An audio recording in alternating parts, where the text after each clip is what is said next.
ஒரு நம்பர்.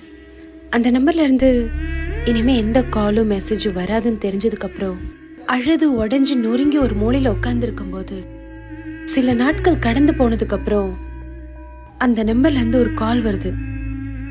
நாளைக்கு உன்னை பார்க்கணும், உன்கிட்ட கொஞ்சம் பேசணும்னு.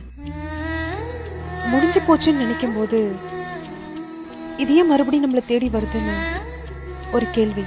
அந்த நிமிஷம், இந்த நாள், இந்த செகண்ட், இந்த நொடி சீக்கிரம் போயிடாதா அப்படின்னு சொல்லி கண்ணை மூடி திறக்கும் போது தட் பர்சன் முன்னாடி நம்ம நிக்கிறோம். என்ன பேசுறது, என்ன பண்றது எதுவுமே தெரியல. பயத்தோடையும் பதட்டத்தோடையும் நம்ம ஹார்ட் பீட் சத்தம் நம்ம காதுக்கே கேட்கும். இந்த நிமிஷம் அவங்க நம்மள ஹக் பண்ணி இந்த ஃபீல் அவங்க உணர்ந்துட மாட்டாங்களான்னு மனசுக்குள்ள ஒரு ஏக்கமா இருக்கும். அது எங்க நடக்க போகுது அப்படின்னு சொல்லி தலையை கீழே குனியும் போது திடீர்னு அந்த ஹக், அந்த செகண்ட் சொல்ல வார்த்தையே இல்ல. இது மாதிரி சில முடிஞ்சு போச்சுன்னு நினைக்கிற உறவுகள் எல்லாம் எதிர்பார்க்காத நேரத்துல திடீர்னு ஒண்ணு சேரும்.